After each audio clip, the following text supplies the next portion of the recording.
Oke, Bapak Ibu, ini kita sudah dengar ya penjelasan dari mitra kita ini. Ada perubahan karena kemarin begitu ada pengurangan di TVRI sama RRI semuanya lemas juga. Ini apaan nih? Kalau kayak gini ini repot kan. Apalagi yang BSN. BSN itu saya kira kalau dengan pengurangan seperti kemarin ini kalau diajak ke Danau Toba udah nggak bisa nih. Udah mulai berat itu. Tapi ini alhamdulillah ini ada yang kembali, ya mudah-mudahan ini nanti bisa berjalan dengan baik. Nah, ada daftar penanya di meja pimpinan yang sudah masuk terkait ini. Saya mulai dari sisi kanan, tapi mohon pertanyaannya soal anggaran aja ya. Kita fokus di situ dan jangan lama-lama, ya nggak? Saya mulai dari Pak Putra Nababan dari fraksi PDI Perjuangan. Silakan. Pimpinan, terima kasih yang bijaksana pada pagi hari ini, waktunya singkat sekali. Dan para mitra dari BSN, Antara, TVRI dan RRI. Terima kasih atas penjelasan yang komprehensif. Tadi pimpinan secara tegas menyatakan kita bicara tentang anggaran, tentunya bicara juga dengan program pimpinan. Nah, terkait dengan yang disampaikan oleh TVRI dan RRI, ini saya mau menggarisbawahi apa yang telah disampaikan pimpinan dan saat ini berkembang di masyarakat dan juga membuat banyak yang resah. Terkait dengan pemberhentian hubungan kerja kepada kontributor. Kontributor, penyiar lepas, bahkan ada yang disebutkan tenaga cleaning service, satpam dan lain sebagainya. Angka yang disebutkan ini combine TVRI sama RRI itu mencapai 1.000 orang. Gitu ya, angka dari Aliansi Jurnalis Indonesia itu mencapai 1.000 orang. Nah, kami juga sudah menyaksikan siaran dari salah satu tenaga penyiar RRI yang viral saat ini, yang nonton tuh udah hampir 1 juta orang dari Ternate yang menyampaikan terkait dengan pemutusan hubungan kerja. Tapi kok Pak Dirut tadi depan kami semuanya mengatakan tidak ada. Gitu ya.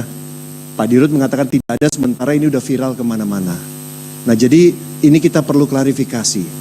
Jadi ini menegaskan apa yang disampaikan Pak Ketua tadi. Apakah setelah rekonstruksi, kita kan ngumpul kayak gini kan karena ada salah konstruksi. Jadi dilakukan rekonstruksi. Apakah 2 lembaga penyiaran ini di depan wakil rakyat ini berkomitmen untuk mengedepankan tenaga kontributor dan tenaga karyawan lepas ataupun yang harian atau yang lain dibandingkan belanja yang lainnya. Karena begini, pimpinan sangat mengkhawatirkan sekali sebelum rekonstruksi, direksi itu memprioritaskan di papan atas yang dipangkas duluan adalah manusianya. Yang kemudian narasinya itu di lapangan dibenturkan dengan MBG. Ini kan ada framing membenturkan. Gara-gara MBG kami di PHK. Nah, ini yang tadi Pak Ketua bilang, belum tentu Pak Prabowo suka. Ini yang saya bilang kok ada mismanage dari narasi. Harusnya bisa ditangani oleh direksi. Tidak membenturkan makan bergizi gratis dengan pemangkasan. Tapi itu sudah terjadi. Di mana-mana ngomong. Bapak memberikan makan kepada anak-anak kami. Tapi anak kami pulang ke rumah. Ternyata papa mamanya, bapak ibunya tidak punya pekerjaan dan malam ini tidak ada makanan. Ini kan tragis sekali. Kemudian kita membiarkan itu dengan menunggu rekonstruksi. Narasi itu tidak dikendalikan. Nah, framework berpikir dari teman-teman direksi ini menurut saya terlihat di halaman TVRI, di halaman berapa ini ya? Di halaman yang terkait dengan dampak efisiensi anggaran, yang kemudian juga RRI juga sama di halaman 7-nya. Kan kelihatan alurnya, kalau ada apa-apa dengan anggaran kita, yang pertama kita potong siapa? Membayar honor kontributor daerah. Tidak bisa membayar narsum artis. Bukan yang nomor yang lainnya. Harusnya jangan di PHK atau diberhentikan manusianya dulu, Pak. Saya minta tolong ini. Karena kami semua punya konstituen, Pak. Kami punya warga. Kepedulian kami di DPR yang terbesar adalah kepada warga masyarakat. Bukan hanya sekedar program. Jadi kalau lihat dengan RRI juga sama. Langsung staf atasnya melakukan efisiensi terhadap pengisi acara, kontributor, tenaga outsourcing, dan lain sebagainya. Saya justru lebih senang kalau TVRI RRI langsung bilang kita berhenti sebagai kita melakukan WFH, efisiensi BBM, kita kita melakukan programnya, kita stop yang ini tapi dan lain sebagainya gitu. Bahkan di tahun 98 Bapak-bapak sekalian, saya ingat sekali waktu itu saya jadi managing editor ketika krisis moneter. Kami pimpinan dari redaksi dan direksi itu mengatakan begini, lebih baik dipotong dari atas. Lebih baik dipotong dari atas. Dan waktu itu sampai bagaimana ngomongnya? Kalau kertasnya mahal, kita ke lapangan aja teriak-teriak menyampaikan berita. Tapi jangan berhenti. Tapi pemotongan dari mana? Dari atas. Dari pemimpin redaksinya, wakil pemimpin redaksinya, redaktor pelaksananya, tentunya direksi udah kena semuanya. Dimulai dari atas pemotongannya. Saya rasa pimpinan setuju ya, kalau pemotongan dimulai dari atas ya. Bukan dimulai dari bawah. Yang tidak ada yang dipotong sama sekali. Kalau dari pimpinan pasti yang dipotong bisa banyak hal. Jangan-jangan udah bisa naik kendaraan umum. Atau bisa menggunakan hal yang lain. Tapi kalau dipotongnya dari bawah, sudah berkekurangan. Anak-anak mereka juga hanya makannya, butuhnya juga MBG tapi dipotong juga. Nah inilah saya pimpinan, ketika ada impres yang meminta, beliau-beliau ini untuk meminta restu dari DPR tanggal 14 Februari nanti. Saya minta izin sama pimpinan untuk menegaskan bahwa program prioritas dari 4 lembaga mitra kita ini adalah mengutamakan tidak mem-PHK karyawan dalam bentuk apapun. Mau karyawan itu tetap, tidak tetap, honorarium atau apapun, tidak di-PHK dulu. Ini sama dengan kebijakan kita di industri pimpinan, pertekstilan. Jangan dong berbeda. Ya, apalagi apa yang dilakukan teman-teman kontributor. Pak, saya ini jadi koordinator daerah agak lama. Saya pernah menjadi kontributor seluruh Indonesia, pernah. Saya ngobrol sama mereka. Dan pimpinan, kerja teman-teman kontributor, koresponden, itu militan. Militan. Dan tanpa asuransi.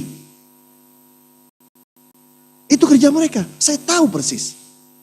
Nah untuk itu dari meja pimpinan kita yang mempunyai kewenangan seperti ini, saya mohon mengappeal agar dalam resume kita nanti itu tolong dicantumkan jaminan bahwa bapak-bapak dan kita semua ini ketika rekonstruksi itu diterapkan, tolong diprioritaskan sumber daya manusia.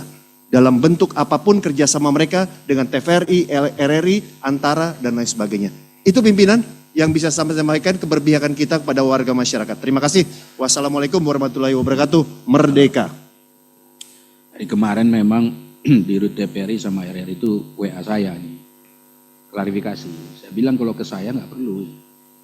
Karena memang sudah di medsosnya itu memang ramai sekali. Saya bilang, Bapak sampaikan di media.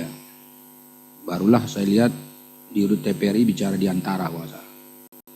RRI juga bicara di RRI juga. Tapi apa yang disampaikan oleh Pak Putra Nababan ini karena ini core-nya. Makanya tadi begitu Bapak bicara langsung itu yang saya tanya. Saya minta itu memang nanti secara internal itu yang tadinya sudah megap-megap ini karena memang merasa siap-siap untuk keluar. Itu langsung diberitahu Pak. Kembalikan mereka. Ini menjelang Ramadan ini. Bapak ngerti nggak menjelang Ramadan itu gimana pikiran mereka? Ya kan? Jadi mudah-mudahan pada saat Ramadan ini mereka tetap bisa fokus bekerja. Untuk mengembangkan dan berkontribusi. Kemudian yang berikutnya dari anggota yang sebelah kiri, Ibu Erna Sari. Silakan. Terima kasih Ketua. Saya ingin mempertajam lagi apa yang sudah disampaikan tetapi ini sedikit agak berbeda. Saya lebih kepada masuk kepada anggaran yang sudah terrekonstruksi sebesar untuk TVRI. Sebesar 455 miliar 700 juta rupiah. Nah, saya ingin Bapak menjelaskan lagi karena saya tidak suka lip service di sini. Bapak sampaikan kepada saya dengan real terkait jasa kontributor yang ingin dibayarkan ini nanti. Saya ingin tahu berapa kontributor se-Indonesia yang digunakan TVRI. Itu satu.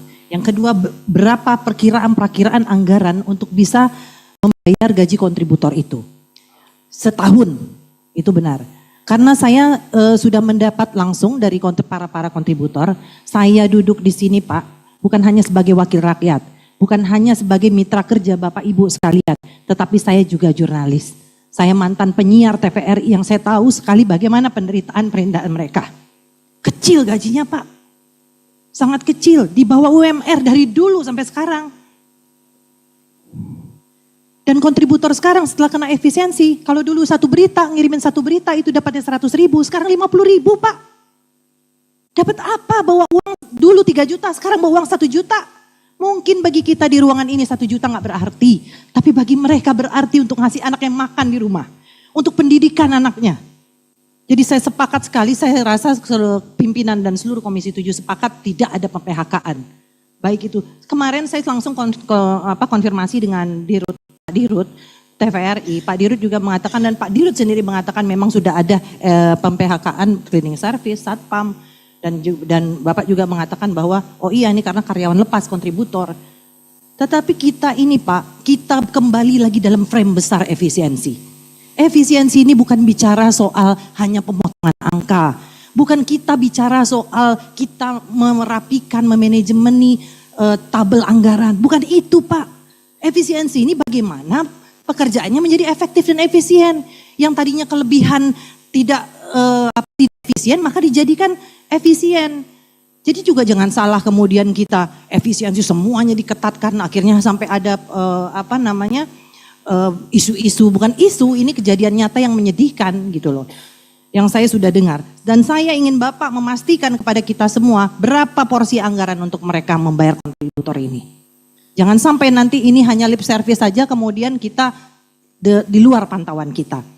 Jadi itu saja Pak, saya mewakili seluruh jurnalis Indonesia yang tersebar di seluruh Indonesia ini untuk kita semua bertanggung jawab memikirkan nasibnya. Karena kita ini sebagai pemimpin-pemimpin akan dipertanggungjawabkan di mata Allah jabatan kita ini. Itu saja. Terima kasih. Wabillahi taufik wal hidayah. Wassalamualaikum warahmatullahi wabarakatuh. Makasih Ibu Erna. Nanti Pak, Bapak-Bapak yang di depan, kami akan mengadakan kunker spesifik ke media. TVRI, RRI, dan Antara. Kami akan periksain, udah dijadwalkan. Bukan karena ada isu ini ya, bukan. Memang sudah ada jadwalnya.